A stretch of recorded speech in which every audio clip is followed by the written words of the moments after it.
The mirror that didn't lie. The barbell hit the floor with a metallic crash that echoed through the entire gym. Jean-Claude Van Damme stood frozen in front of the mirror, his hands trembling slightly as he stared at his own reflection. For 30 years, that mirror had shown him strength, discipline, the perfectly sculpted physique that made him a global icon.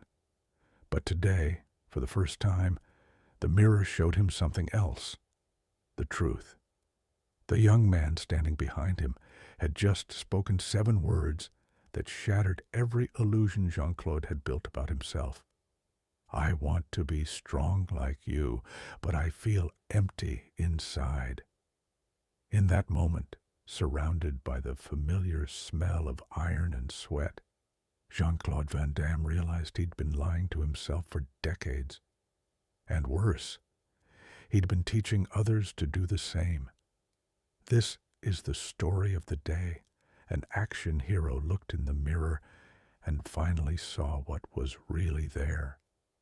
Gold's Gym in Venice Beach had been Jean-Claude's second home for over 2 decades. The clanking weights, the grunts of effort, the sweet burn of muscles pushed to their limit. This was his sanctuary. Here, at 55, he could still outlift men half his age. Here, he was still the muscles from Brussels, still the guy who could do things with his body that defied logic. It was 6 a.m. on a Tuesday morning in March 2015.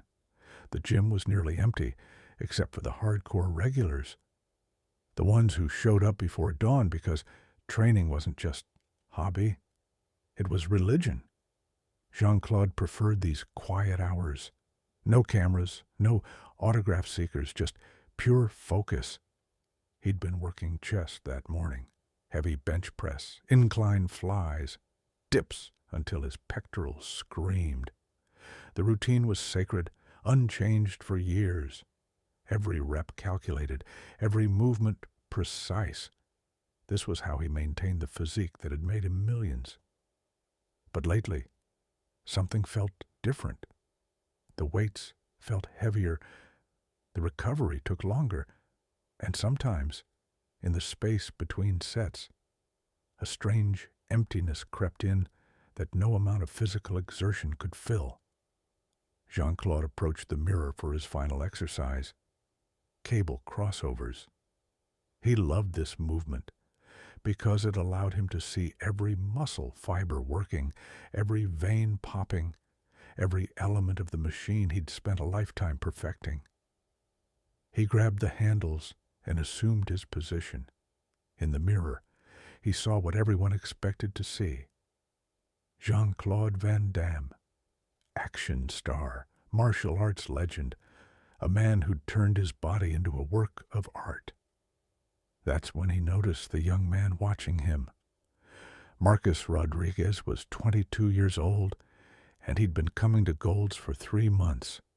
Skinny, awkward, with a kind of desperate intensity that marked someone fighting battles nobody else could see. He always worked out alone, always pushed himself harder than his frame could handle, always left looking more defeated than when he'd arrived. Jean-Claude had noticed him before. The kid reminded him of himself, at that age, hungry, desperate to transform, believing that if he could just build the right body, everything else would fall into place. Today, Marcus had positioned himself at the lat pull-down machine directly behind Jean-Claude. As Jean-Claude began his cable crossovers, feeling the familiar burn across his chest, he caught Marcus staring in the mirror, not at the exercise, at him. Jean-Claude finished his set and turned around. "You need something, kid." Marcus looked startled, like he'd been caught doing something wrong. I'm sorry. I didn't mean to stare." "It's okay. You got a question about the exercise?" Marcus shook his head, then looked down at his hands. "It's not about the exercise." Something in his voice made Jean-Claude pause. He'd heard thousands of questions over the years about training, about movies, about stunts and steroids and shortcuts to success. But this sounded different. "What's on your mind?" Marcus looked up, and Jean-Claude saw something in his eyes that hit him like a physical blow. Pain. Real, deep, soul-level pain that had nothing to do with muscle soreness.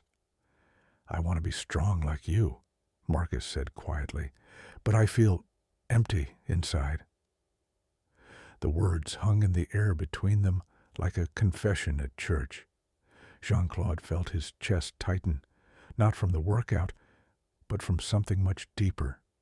He looked back at the mirror, at his own reflection, and for a split second saw not the action hero, but the scared kid from Belgium who'd started lifting weights because he thought muscles could protect him from the world. "What do you mean, empty?" Jean-Claude asked, though part of him already knew. Marcus glanced around the gym, making sure no one else was listening. The early morning crew was focused on their own workouts, lost in their personal battles with gravity and genetics. "I've been lifting for 2 years," Marcus said. "I've gained 30 pounds of muscle. I can bench my body weight now. I look in the mirror and see someone stronger than I used to be. But inside," he touched his chest, right over his heart, "inside, I feel exactly the same." Jean-Claude set down the cable handles he'd been holding and gave Marcus his full attention. "Same how? Scared, angry, like I'm not enough. Like no matter how strong I get, I'm still just pretending to be someone worth respecting." The honesty was brutal. Jean-Claude had heard similar confessions from fans before, but usually they were asking for advice on how to push through, how to get bigger, how to become more like him. Marcus wasn't asking for solutions.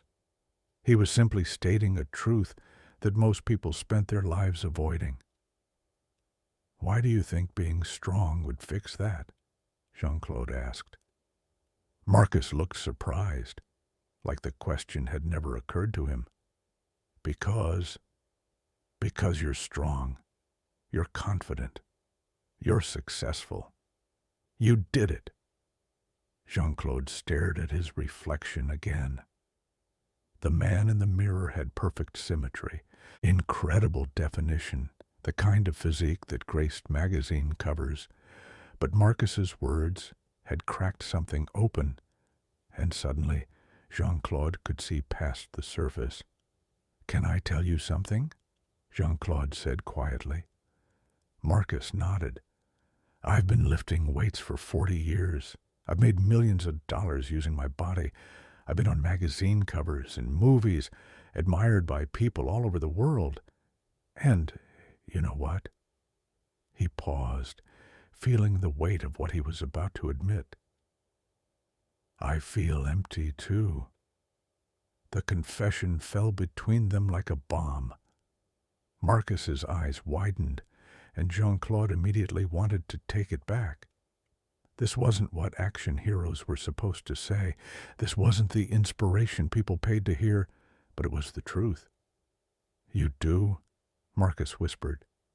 Jean-Claude nodded slowly. "Most days.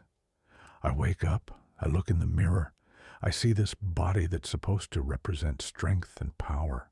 But inside, I'm still that scared kid from Belgium who thought if he just got big enough, tough enough, famous enough, the fear would go away."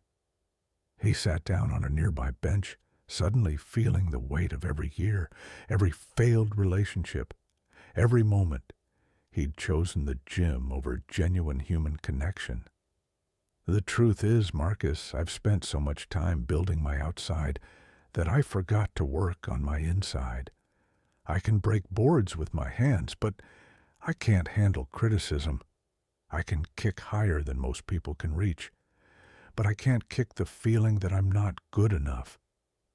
I can split between two trucks, but I can't bridge the gap between who I appear to be and who I really am." Marcus sat down across from him, the weights around them forgotten. "Then what's the point?" Marcus asked. "Why keep doing it?" Jean-Claude looked back at the mirror, but this time he saw something different. Not the perfect physique, not the action hero, but two human beings having the most honest conversation either of them had had in years. "That's what I'm trying to figure out," Jean-Claude said. "But I think maybe the point isn't to use strength to hide from our emptiness. Maybe the point is to get strong enough to face it." What happened next surprised both of them. Without planning it, without thinking about image or reputation or what anyone might think, Jean-Claude began to share things he'd never told another person. "My first movie set," he said. "I was so terrified I threw up before every take. All those muscles, all that training, and I was still just a scared kid pretending to be brave."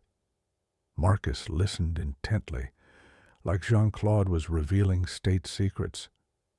"My marriages failed because I thought being strong meant never being vulnerable. I thought if I showed weakness, if I admitted I was hurt or scared or confused, people would stop respecting me. So I kept everything locked up inside, and eventually everyone left." "But you're Jean-Claude Van Damme," Marcus said. "You're a legend."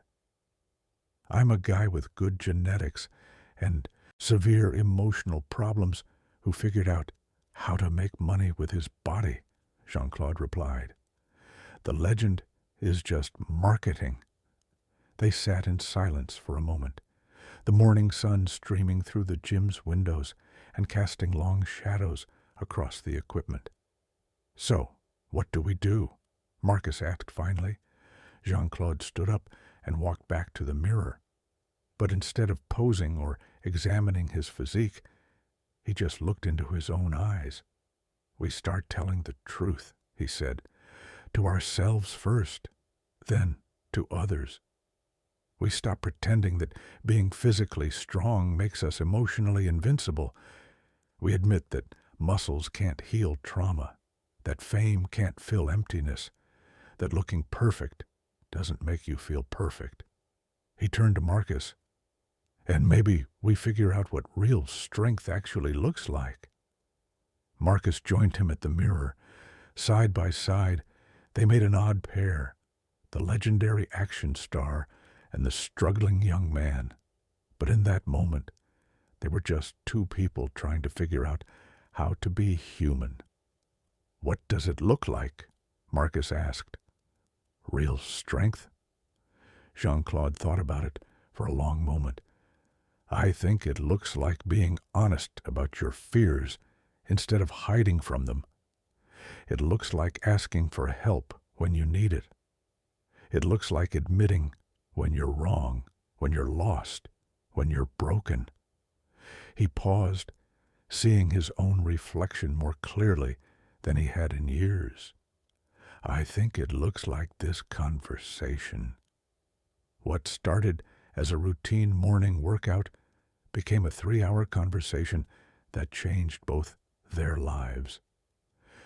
Jean-Claude canceled his other appointments, and Marcus forgot about his class schedule. They talked about fear, about purpose, about the difference between being strong and feeling strong. Jean-Claude shared stories he'd never told publicly, about panic attacks before movie premieres, about the loneliness of being admired but not truly known, about using fitness as a drug to avoid dealing with deeper issues. Marcus shared his own struggles, about growing up without a father, about being bullied for being small, about believing that if he could just transform his body, he could transform his entire life. As the gym filled with the day shift crowd, they moved their conversation to a quiet corner. Other members occasionally glanced over, probably wondering why Jean-Claude Van Damme was having such an intense discussion with some random kid. But neither of them cared. You know what's fun?